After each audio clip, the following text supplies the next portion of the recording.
JP news. ఉమ్మడి చిత్తూరు జిల్లా గ్రంథాలయ చైర్మన్ గా నియమితులైన రాష్ట్ర పార్టీ అధికార ప్రతినిధి రెడ్డివారి గురువారెడ్డిని ఏర్పేడు మండలం బండారుపల్లి గ్రామంలోని వారి స్వగృహం నందు రేణిగుంట నుండి మాజీ మండల పార్టీ అధ్యక్షులు, క్లస్టర్ ఇన్ఛార్జ్, జిల్లా తెలుగుదేశం పార్టీ ఉపాధ్యక్షులు, సీనియర్ నాయకులు Cherlopalli Subrahmanyam Reddy, cluster in charge Pushpanath, PACS అధ్యక్షులు భాస్కర్ రెడ్డి, తూకివాకం మాజీ సర్పంచ్, పార్లమెంట్ బీసీ కార్యనిర్వాహక కార్యదర్శి భాస్కర్ యాదవ్, రాష్ట్ర నాటక అకాడమీ డైరెక్టర్ మేరీ, పార్టీ నాయకులు గాజుల మన్యం సుబ్రహ్మణ్యం రెడ్డి వారితో పాటు పెద్ద ఎత్తున రేణిగుంట మండల నాయకులు శాలువాలు, పెద్ద పూలమాలలతో గురువారెడ్డిని సత్కరించి స్వీట్లు తినిపించి సంబరాలు నిర్వహించి శుభాకాంక్షలు అందజేశారు.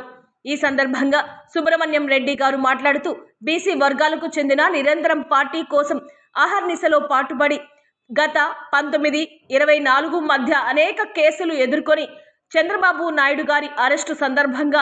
అక్రమ కేసులో జైలుకు వెళ్లి నిబద్ధతో పార్టీ పనిచేసుకుంటూ రాష్ట్ర స్థాయిలో కార్యదర్శిగా, అధికార ప్రతినిధిగా పనిచేస్తూ పలు నియోజకవర్గాల్లో పరిశీలకులుగా పార్టీ ఆదేశాలతో పనిచేస్తూ ముందుకు పోయే నిబద్ధత కలిగినటువంటి నాయకుడు గురువారెడ్డి అన్నారు. అటువంటి గురువారెడ్డిని బీసీలకు అత్యధిక ప్రాధాన్యత ఇచ్చేటటువంటి తెలుగుదేశం పార్టీలో ఈరోజు ఉమ్మడి చిత్తూరు జిల్లా గ్రంథాలయ సంస్థ చైర్మన్ గా ప్రకటించడాన్ని స్వాగతిస్తూ హర్షం వ్యక్తం చేస్తున్నామన్నారు.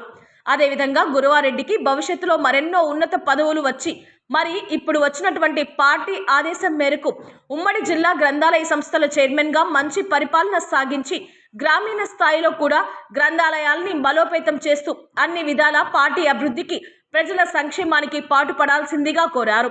అదేవిధంగా గురువారెడ్డి మాట్లాడుతూ, రేణిగుంట మండలానికి చెందినటువంటి పెద్దలు, సీనియర్ నాయకులు అందరూ కూడా పెద్ద ఎత్తున వచ్చి ఈరోజు నన్ను సత్కరించి ఆశీర్వదించి శుభాకాంక్షలు అందించిన సీనియర్ నాయకులందరికీ పేరు పేరున కృతజ్ఞతలు తెలుపుతున్నామన్నారు. పార్టీ ఇచ్చినటువంటి అవకాశాన్ని గ్రంథాలయ అభివృద్ధికి, ప్రభుత్వం చేసేటటువంటి సంక్షేమ అభివృద్ధి కార్యక్రమాలకు ప్రజలందరికీ తెలియపరిచి గ్రంథాలయాల బలోపేతానికి కృషి చేసి గౌరవ ముఖ్యమంత్రి వర్యులకు, ఐటీ శాఖ మంత్రి వర్యులకు, పార్టీకి, ప్రభుత్వానికి మంచి పేరు తీసుకొస్తానని గురువారెడ్డి అన్నారు.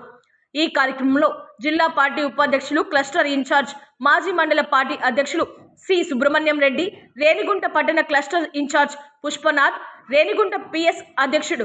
భాస్కర్ రెడ్డి, సీనియర్ నాయకులు మునస్వామి నాయుడు, పార్లమెంట్ బీసీ కార్యదర్శి భాస్కర్ యాదవ్, వీరితో పాటు రాష్ట్ర డైరెక్టర్ మేరీ, నాయకులు గాజుల మన్యం సుబ్రహ్మణ్యం రెడ్డి, నవాబ్, కేశవరెడ్డి, పద్మనాభరెడ్డి, కోదండం, తంబి దొరై, వన్యకుల క్షత్రియ సంఘం నాయకులు సుబ్రహ్మణ్యం రెడ్డి, పట్టాభి ముత్యాల రెడ్డి, పార్టీ నాయకులు కృష్ణారెడ్డి మరియు రేణిగుంట మండలం తెలుగుదేశం పార్టీ ముఖ్య నాయకులు తదితరులు పెద్ద ఎత్తున పాల్గొని సత్కరించారు.